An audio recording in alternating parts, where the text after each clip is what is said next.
finally arrived at the DoubleTree. It is packed. I have never seen it like this before at one of these events. I think there's a dance competition going on too. Probably why, because I've seen some people look around for parking. I'm about an hour early, give or take, and there already is a pretty decent crowd. I did a pre-video, talked about what I was looking for at this event, mostly Nintendo Power. So I'm looking for issues in the 80s and 90s to get that 1 through 100. I'm gonna go down, get in line, and we'll go from there. If you want more gaming and collecting content, don't forget to subscribe to stay in the know. I just came back from the Portland Retro Expo Mini, the video game swap meet. I had a blast. It was a lot of fun. I have a backpack full of stuff and a bag full of stuff. Now, before we get into that, let's talk about the event itself. The line was huge.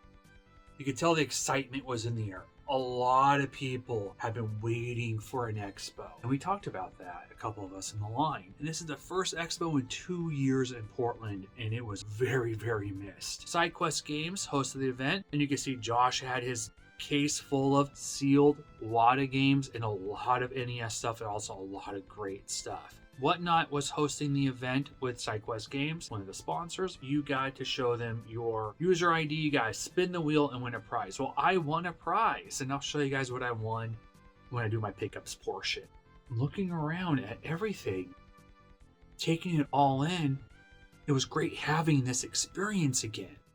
Prices, decent. Nothing really seeing home about, nothing going, oh my gosh, great deals. They were about market. Of course, you got the convention tax, so things are going to be marked up a little bit. I saw some things marked up 25% to 30%. Other games are just plain market value or a little bit under. Some sellers had some great deals, but overall, I would say you're paying market value at this expo. There were deals, but mostly you're paying market value. But it seems to be some of the prices were a little higher than I was expecting. And that's the thing. I was looking at items and you hear people walking around me going, that's why I didn't pick that up. Is look how much that is. Or, yeah, I'm glad I bought that years ago. I guess maybe it's time to talk about being priced out. We'll do that in another video, but there's a lot of people that seem like they were priced out. A lot of stuff. Besides video games, you could even find card games like Buffy the Vampire Slayer. Of course, there are Pokemon cards. In fact, there were even sports cards at the event. It was a different kind of swap from the previous years. There was toys, some Star Wars stuff, a lot of Star Wars stuff actually. There was NES games. Someone had a Bonk's Adventure, the most expensive game for the NES, loose there. They wanted $1,000 for it. It shocked me. I'm like, whoa. Seeing it being $1,000 at an expo versus looking at the app seeing $1,000 was putting in realization and putting in reality what's going on. I don't know if it's moved yet because it was not sold by the end of the day, but we'll see what happens tomorrow. There was some other expensive stuff, here and there. There was some rare stuff at this event. There's a game you don't see every day, Custer's Revenge, the Atari porn game.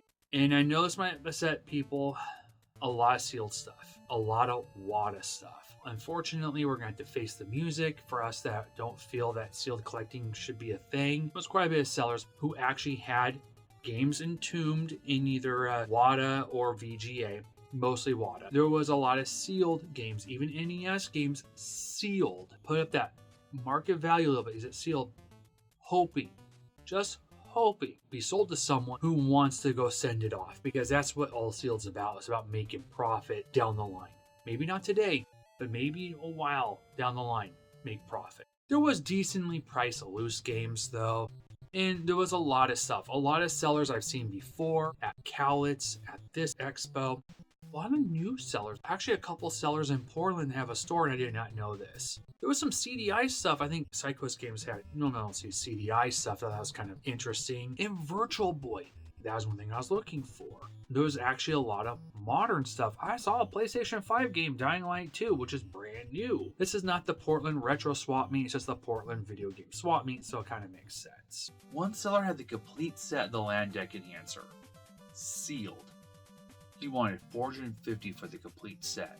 It is kind of interesting after so many years hunting NES stuff. wasn't doing it this time. I told myself not picking up a single NES game. This is the first year I was not looking for NES stuff. So it's kind of cool being just an observer looking at the prices, kind of taking them in. And there was a couple of games I'm shocked about what the prices were. Could not find a lot of Nintendo Powers. There was a couple 70s issues, but nothing in the 80s or 90s I was looking for. So I find that kind of shocking and kind of disappointing because I was hoping to wrap up a Nintendo Power set. Usually the video game swap meet, there'll be a big sign about when the next Portland Retro Expo is. There was nothing this year. So it kind of makes me wonder, is there going to be a Portland Retro Expo? Before we go into pickups, I had to resort to my backup list. There were some games that I did not find, and I did not want to go spending to spend. What about pickups? I used to say this for a couple years going to expos. So keep up the tradition of getting at least one TurboGrafx game. That was kind of a trend for a while. I haven't done that in a while. Well, it hasn't been in conventions. Even Renta didn't pick one up. I was looking for 2 TurboGrafx 16 games. I was looking for Shockman and Ghost Manor. But I have another one on my list I just don't think about very often. But I saw this, I had to pick it up. Aero Blasters. Probably one of the most expensive purchases of the day. It's actually an early purchase too. But yeah, it's a shooter. Looking forward to playing this. Glad to have it. I have 31 TurboGrafx 16 games. I don't know why. I'm a sucker for Tiger handheld games. So I picked up Paperboy and X-Men. The original X-Men, not the one that's been re-released. I have that one on the wall. I don't know why I'm a sucker for these, but I have a pretty big collection of these. I picked up recently the Virtual Boy again, and I won a couple games for it. Now, I used to only have 3 games. Here's the thing about the Virtual Boy. The games are really hard to get. Even a seller said, yeah, those Virtual Boy merchandise is drying up. One of the first purchases of the day was a Virtual Boy game, and it was Red Alarm. I had this one originally a long time ago, my original set. The only Virtual Boy game I was looking around for was Telero Boxer. I was hoping to get this one. A lot of people had Mario Tennis, the most common game. It came with the system. But this one you don't see very often, and it had the manual. And so I picked up Nestor's Funky Bowling, and it came with the manual. So I picked up a D-Force box, got a decent price on it, and it's kind of funny, I used to have a D-Force box. I picked this up really early on, a Strider, empty case. But it wasn't a bad price. I was like, oh, okay, I'll find Strider easy. So I went around hunting for Strider. Only one person had Strider, and it was complete in the box. No one had it loose. I looked at the price on Strider. It's gone up quite a bit. And someone kind of laughed at me. One of the sellers kind of laughed at me like, I almost bought that too. I realized the hunt's going to be a little longer because it's not a very common game anymore. And I'm thinking, oh yeah, I thought I'd find it, you know. I'm thinking about 5 years ago. Nope, I never found it, so it's an empty box. This is also just the box. It's Marble Madness. Game Boy stuff was there, but it was kind of hit or miss. I looked around for Game Boy games. I only found 2 games I don't have that's not Pokemon. And I have a real hard time picking up the Pokemon games. I have one of them. I've seen the other 2 for the original Game Boy. So I picked up Hunchback of Notre Dame for like $7.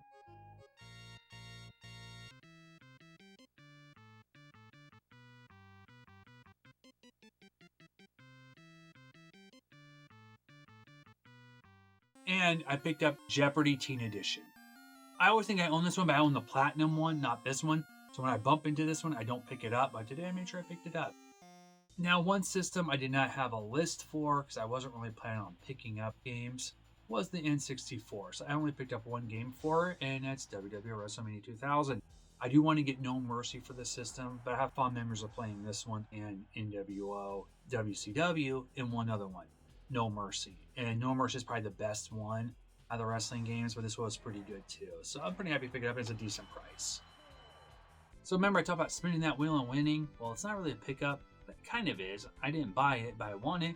It was just, Nintendo little cards. There's like little hints and tricks. Pretty cool. They had like a whole pack of these, and they're just giving away people that won like a certain, I think it was the yellows, and I landed on the yellow and I won this. So to sum up kind of what this expo was like for me as, a buyer and a collector, it was a mixture of mostly Super Nintendo and Sega Genesis, mainly being Sega Genesis. Let's talk about Super Nintendo first. Always forget I don't own this game. I own the second one. So I always passed by it. I finally said, you know what, I'll go ahead and get it. And that's ActRaiser. You can play this, I think, on SNES Mini. And there's a lot of these games that I talked myself out of getting before. It's like, it's on the Mini. I was like, yeah, it's kind of a good thing probably to have it physically. This is one I owned before Porky Pig and Haunted Holiday. So this is one I've had before in my old set. I think I sold it. Kind of want to give it a second try. Kind of on a Looney Tunes kick for Super Nintendo right now.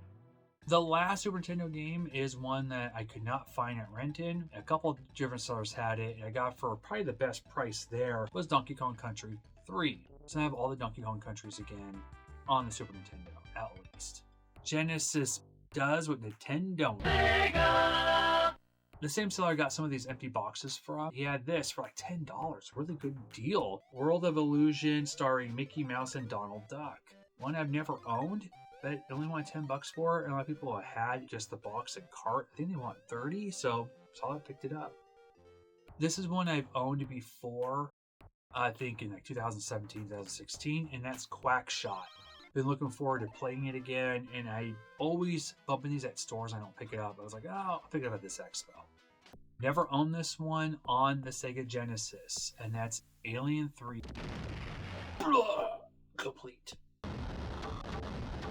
Now, I love the sequel, and I played the original when I was a kid, and I didn't care for as much, but I figured, you know, I should actually get this game, the original Toe Jam and Earl. Complete. Here's the thing. This is another game that's on the Sega Genesis Mini.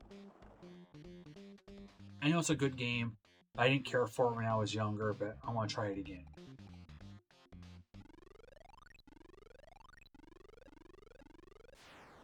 So remember, I looked around trying to find, a cart for this. Could not find it. Could not find a loose cart. So I had to pick it up complete. Now the funny thing is, everyone had the sequel. Return of Shredder.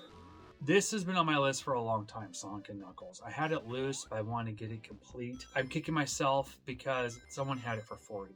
Complete. And you have to act fast sometimes. So I got Sonic and Knuckles complete. This is a repeat. Streets of Rage 3. Just the box and the cart. Streets of Rage 3 is like $80 now. Now I already have this game. I really wanted the box. I regret not getting that box. This was day one of the Portland Retro Expo Mini, the video game swap meet. I had fun, had a blast, and I can't wait to go tomorrow. But I do kind of see as myself as a collector that I am kind of in the twilight years of this hobby. Now, it's not a bad thing, not that I've outgrown it. It's just like I don't feel the need to spend the money. I have a great library. This is the haul so far for day one. The 7th annual video game swap meet is in the bag. Day 2 wasn't as busy when I got there. There wasn't much of a line. I thought it was kind of interesting. But as time went on, like 15 minutes before the door opened, the line started going a little longer. It wasn't as busy, obviously, as yesterday. So I got to take my time a little bit. Was there a big difference between today and yesterday with a video game swap meet? A little bit. Today's more about haggles and deals. I got a pretty good deal. I'll talk about that in a little bit. If vendor happened to have a Game Player's game tape, I've been trying to get the whole set down to needing 2. Really 1, and this vendor had number 1. I already have that one. Still, it was nice to see the tape at the show. Someone actually had Betamax tapes. Betamax! Kept my eye on something yesterday I wanted for the Virtual Boy. And I was hoping to haggle. I did. I didn't get the greatest deal on it. I didn't feel like haggling forever. I didn't stay the whole time either, because I was really tired for the last couple of days, not sleeping well. I did talk to David. He's a seller there, and he has some interesting things to say. He made a lot of money yesterday. It was really good for all the vendors to have this again, because they actually made out pretty good. I noticed that the Nintendo tapes weren't moving. Those NES carts, a lot of the common stuff was not moving like previous years. In fact, I saw one that was like 4 or 3 for 15. It's actually a pretty good deal now. That box adventure did not move. No one bought that $1,000 cart. In fact, I'm kind of wondering how many people are actually going to buy that cart now. I'm surprised I don't own this. I thought I did, but I don't. Space Invaders. Got for like $10. I kept looking at it, go, Battle Blaze. What the heck is this? You want it for $5? I'll take it for $5. So I'm kind of looking forward to playing this. I don't remember this game, or I don't remember seeing this game for $5. It's a good, gamble on for $5. Have you ever played Battle Blaze? I only wanted one Virtual Boy game, and I kept my eye on it yesterday. I'm like, I'll wait till Sunday and I'll haggle. But then I walked around a couple other booths. A guy who had Nestor's Funky Bowling had another Virtual Boy game he did not have yesterday, Galactic Pinball. So it is complete. It just doesn't have the little cart tray inside to hold the game and everything else. So the guy who had the Mario class went up to him, and I haggled with him back and forth. And he ended up settling on a price, kind of meet in the middle. So I got Mario Clash. That's another game I can't wait to try out. It was one Sega Genesis game that I saw yesterday, one I've been thinking about picking up for the last couple of years. It's a shooter, and I always see it, and I'm like, should I pick it up? It's this Garius, I think it's called. It is a photocopied manual because this was originally a rental game. So I'm looking forward to playing this. This is not a cheap game. This is the most expensive game I bought today. So that's it for the Portland Retro Expo Mini, the video game swap meet. Well, guys, thank you so much for watching. Have fun, go game, and see you later. Well, guys, you like what you watch? Please subscribe, hit that bell notification, get to know about what else I'm posting. I do a lot more stuff on TikTok with shorter videos. Please sub, follow, like, comment, and see you later.